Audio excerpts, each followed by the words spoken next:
Hi everyone, it's Shannon here, and in today's video we are going to create this Cityscape card featuring the new Hero Studio June card kit. I'm going to start by showing you some of the products that are included in the June card kit. First up is this awesome 4x6 Messages stamp set. We're going to use a sentiment from that set. Also included is this city stencil set. This is a really awesome set for creating that cityscape. We're just going to use the top section of the buildings for our card today. And then we'll also be using this birds on a wire set to create that background as well as the birds and power lines. There's also coordinating dies for that stamp set. That's a large stamp set too, by the way. It's 6x8. And there's also dies for the sentiments on that set as well. We're going to start by stamping that background or stamping that sky.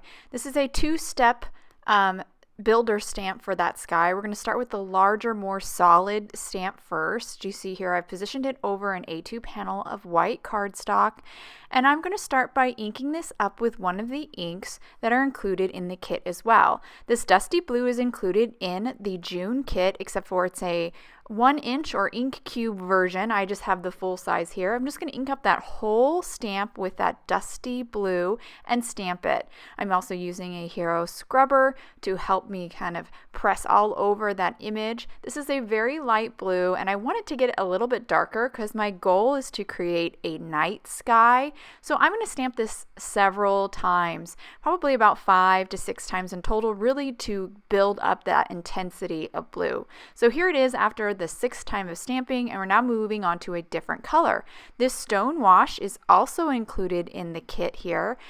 Again, it's an ink cube, so it's the smaller size. I'm going to ink up about half of this stamp with the Stonewash, and then I'll use my blending brush to kind of soften where I stopped inking with the Stonewash, so we get a soft gradation or transition from the Stonewash to the dusty blue.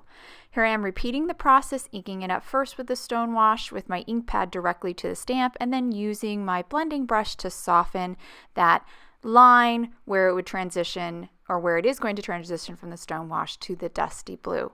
Now moving on to Nautical. This is a ink color that's not included in the kit, however. I just wanted to make this sky really start to look like it's becoming a night sky or dusk, so I am amping up the darker tones in our gradation with this darker blue. Again, I'm using my blending brush to help soften and create a really smooth gradation between all these ink colors. Lastly, we'll finish up with a tiny bit of pitch black. Pitch black is included in the kit, again in that ink cube form. Just inked the very tip top of the stamp with that black to again really get it darker and start to make that look like a night sky. Now we're moving on to the second layer of the stamp. This stamp actually kind of stamps the clouds. So we're going to ink it up with the peony included in the kit, again in ink cube form, inked up the entire stamp with that very, very light pink. And that pink is so light that I'm going to stamp it a couple times too. Actually, I think I stamped this one like 4 times just to kind of get that color a little darker, a little bit more vivid. And then we're going to move on to Amethyst, also included in the kit in ink cube form.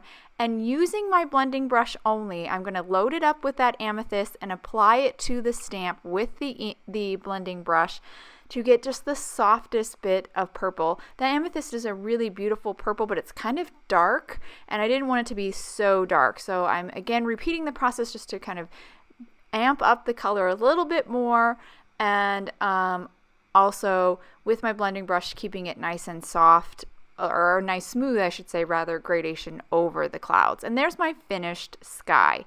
Now we're going to move on to that city stencil. And like I mentioned at the beginning of the video, we're only going to use that top section of the skyline. Once I get it lined up over my bottom third of my panel, I am then going to ink it up, or blend it, I should say, with charcoal Hero Core Ink. We're going to kind of create a kind of flat blend, mostly with that charcoal. I actually wish I had done a gradation, but I'll fix that later in the video. Now we're going to move on to colorizing some hero paste. I have Dandelion Core Ink here. I just pressed it out onto like a slick surface, and then I'm going to grab my Hero White Pearl Paste. You could use just regular Hero Paste if you have that instead. Either will work here. They're both opaque, so that's what we want. We want something a little bit opaque with more, so it will show up over that charcoal, because we are creating actually the lights, are making lights in the windows for our next part of the stencil. So once I've done mixing it up with my palette knife, and then I am actually going to spray the lid of my Hero Paste and spray inside my Hero Paste container with a couple sprays of water, and then I'll seal it up. That is what I found really helps to keep my Hero Paste from drying out. I live in Arizona, so that's definitely something I struggle with my mediums, and that a little bit of spraying water has really saved my paste. Now I'm going to apply the paste over the stencil. You can see I put the mask piece back inside the negative for the Cityscape, and this piece is just what you need to do the windows. So once I popped it in, I then taking this colorized paste and applying it over all the openings, all the windows, and this slight tint of yellow opaque applying of the paste is really going to create some life in these buildings. I'll then remove my stencil, remove my tape, and I'll set this panel aside to dry. I will also make sure I clean my stencil thoroughly and clean my palette knife and my surface as well. Now we're going to move on to kind of fixing my error, which is I repositioned the stencil back over now that my paste is dry, and I'm just ink blending a little bit more heavy-handedly with the charcoal to create that gradation. And then I'll actually even use a little bit of pitch black to just amp it up a little bit more. This just adds more contrast and more interest. But I did notice it covered up a little bit of the yellow of my windows, and I'm going to fix that here in this next step. First, I'll place that negative piece back on top, the piece that you needed for the windows, and then I'm going to start by ink blending a little bit of peony, again included in the kit, to add a little bit, to just break up that white of the clouds. And then I'll move on to a amethyst, and right now I'm just using what's left over in my blending brush, so it's a very, very light blend of purple just at the upper part of the clouds, just kind of mimicking the gradation that we stamped with my ink blending.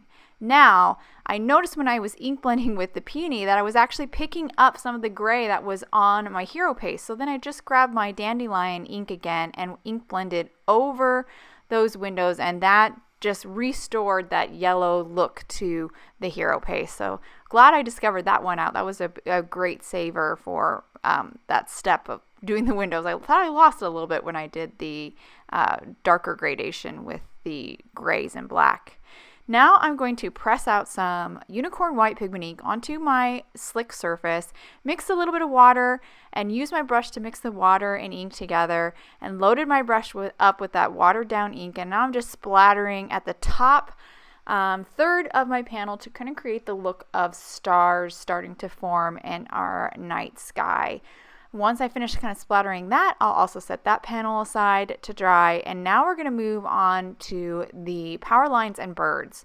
Now, the power lines and birds I found were easier to stamp on to the die cuts or easier to have the stamp die cuts if you die cut the images first. So here I went ahead and die cut the power line and the power line with the birds, I guess the power line pole and the power line with the birds out of white cardstock, left them in the negatives. They just kind of stayed in there, but they are cut all the way through. And now I'm going to take the stamps and line it up to the die cut. So the die cut's still in the negative, and I have them in my MISTI. Now for the power line with the birds set on, these are actually two separate images. So that power line is a very thin line stamp. And the best way to position these really small, very thin stamps is to use a piece of acetate, because they stick so beautifully to the acetate, and that will really help you to get that stamp to stand out bright instead of keep falling over, and also help you get to line it up with the die cut. So after I lined them up, I then inked them up with some black ink and stamped them. I actually used Hero Art's INTENS-ified ink, but you could totally use the pitch black that's included in the kit. I think I just did it out of habit. I used the INTENS-ified. Now I've lined up the birds, and then I will also ink them up with some black ink and stamp them. And now my die cuts are all stamped. And again, I find these images in particular are a lot easier to line up to the die cut if you, or should say, get well lined up images is to actually die cut first and then stamp. So now we're going to move on to stamping our sentiment. I grabbed a sentiment from the Messages stamp set, stamped it onto black cardstock and unicorn white pigment ink. I love using this ink for heat embossing. Dipped it into some white embossing powder and then heat set. Now I'm going to fussy cut this sentiment out. You could totally cut this in a strip if that's easier for you. I just like the look of a little bit tighter or smaller border. So here I am cutting this out. It only took me about 2 minutes to cut this out. Didn't take very long at all, and I think well worth the little bit of extra effort to cut it out because it looks so professional cut out that way. And now I'm going to take a rectangle from the Nesting Rectangles Infinity die cut an A2 panel of white cardstock to create that frame. And that was the last piece. We now have all our components to finish up this card. I'm going to start by adhering our panel to an A2 top folding white card base. Then I will take the frame and my power lines and the birds and kind of line them up the way I want them to sit inside that frame. Then I will grab a piece of press and seal, place it on top of the frame and the birds and power lines. And once I get all those die cuts and frame kind of attached to the press and seal, I'll then flip it over and I'll add some foam adhesive to the back side. I'm using this 1/4 inch here, which works really well for the frame, and just adhere it over the frame and over the die cuts. Then I'll remove the press and seal because now everything's being held together with the foam tape, and then just trim off the little bit of overhang that I have from the die cuts. Next, I'll remove the backing on the foam adhesive using my stab and grab method, which is horrible but works really well with those reverse tweezers from Hero Arts. Then place it down onto my card front. Lastly, I added some foam adhesive to the back side of my sentiment.